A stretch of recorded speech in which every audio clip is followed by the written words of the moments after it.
कुरीति की दलदल से निकल समाज की मुख्यधारा में शामिल हुए युवक युवती। समुदाय विशेष में व्याप्त कुरीति को त्याग कर शनिवार को युवक युवती विवाह बंधन में बंध गए।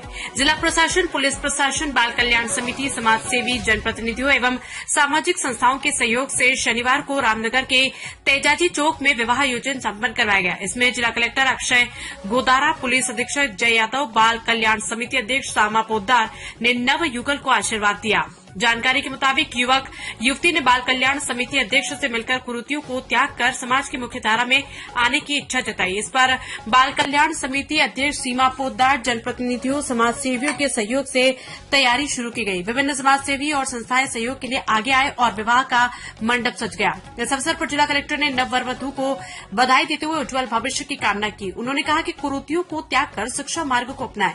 जिला पुलिस अधीक्षक जय यादव ने कहा कि समाज की कुरीतियों को दूर करने में समाज में जनजागृति जरूरी है। उन्होंने कहा कि ऑपरेशन समानता के माध्यम से सभी समाज का सहयोग मिला। सामाजिक बुराइयों को मिटाने में समाज की भूमिका अत्यंत महत्वपूर्ण है। उन्होंने कहा कि बच्चों की शिक्षा की और विशेष ध्यान दिया जाए, इसी से समाज प्रगति करेगा। बाल कल्याण समिति अध्यक्ष रामनगर निवासी युवक एवं शंकरपुरा की युवती ने कुरीति से दूर हो आपसी सहमति से विवाह करने की इच्छा जताई। सभी से मिले सहयोग और प्रयासों से विवाह की रूपरेखा बनाई गई और तुरंत ही विवाह की तैयारी शुरू कर दी गई। पुलिस उप अधीक्षक नरेंद्र पारिक ने शादी में वर वधू की ओर से कन्यादान की रस्म निभाई। इस अवसर पर नरेंद्र पारिक ने शादी में वर वधू की ओर से कन्यादान की रस्म निभाई। इस अवसर पर नवविवाहित वर वधू को कंजर समाज महापंचायत संस्थान की ओर से 5100 रूपये की राशि का चेक प्रदान किया गया। साथ ही विजौर कांजरी वेलफेयर फाउंडेशन की ओर से 2100 की राशि का चेक दिया गया। इस अवसर पर सरपंच बबीताबाई, बाल संरक्षण इकाई सहायक निर्देशक रामराज मीणा, सदर थाना अधिकारी अरविंद भारद्वाज, ग्यारसी लाल गोगावत, रामहेत केसिया, राजकमल झंझावत, बाल कल्याण समिति सदस्य घनश्याम दुबे, बाल संरक्षण इकाई के Govind Gautam, Ravindra Kumar, child line team के सदस्य रामनारायण गुज्जर, रवि प्रजापत, सुरेश कुमार आदि मौजूद रहे। आप लोगों को अवगत है कि अभी तक हमने काफी शादियां यहाँ पे करा दी हैं। बाल कल्याण समिति जो अध्यक्ष हैं सीमा पोद्दार जी और जितने भी सामाजिक लोग हैं यहाँ पे समाज से भी, उन्होंने काफी योगदान दिया कि एक जो पहल है, जो कुरीतियां हैं समाज में उनको दूर करने की, उसके नतीजे भी हमें देखने को मिल रहे हैं कि लगातार जो महिलाएं हैं जिनके साथ गलत हो रहा है वो अपनी आवाज उठा रही हैं और सामने आ रही है और इसका साक्षात जो उदाहरण है आज हमें देखने को मिल रहा है। और जो कुरीतियां होती हैं, जो बुराइयां होती हैं, उनका अंत कभी ना कभी करना ही होता है। और जब तक समाज में चेतना नहीं आएगी, जब तक उन चीज का अंत नहीं हो सकता। खाली कानून से हर चीज का अंत कर दें, स्थायी निस्तारण कर दें बुराइयों का, वो संभव नहीं होता।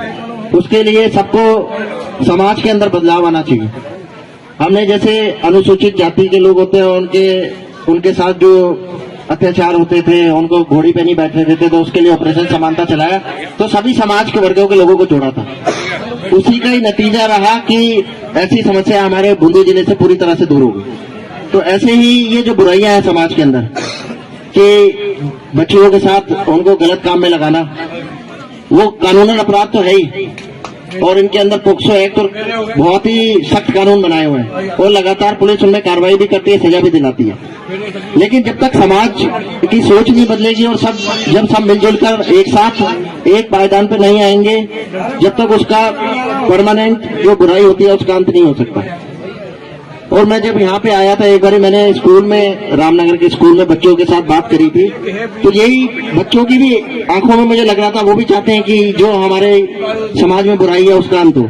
एक बच्चे ने तो कहा कि हम जहाँ जाते हैं, यहाँ अपने गांव का नाम लेते हैं, रामनगर का लो, शंकरपुरा का लो, मोहनपुरा का, तो लोग हमें हीन भावना से देखते हैं।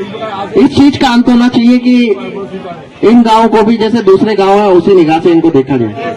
उसके लिए जरूरी है कि हम अपने बच्चियों को पढ़ाएं, आगे बढ़ाएं। जब तक बच्चियां नहीं पढ़ेंगी, समाज आगे नहीं बढ़ सकता, देश आगे नहीं बढ़ सकता। और जो लोग बच्चियों को गलत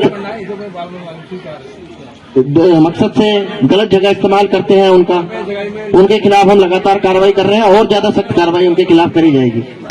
जो भी ऐसे लोग हैं उनको मैं चेतावनी देना चाहूंगा कि उनको बिल्कुल बख्शा नहीं जाएगा। अब अखबार में भी पढ़ते हैं लगातार पोक्सो एक्ट में जो किसी को 20 साल की सजा हो रही है, किसी को आजीवन कारावास हो रहा है। तो ऐसे लोग अपना ये सुनिश्चित कर लें कि उनको भी ऐसी सजा मिलेगी अगर वो बच्चियों के साथ यहाँ पे गलत काम करवाएंगे उनको और गलत उसमें दूसरे गलत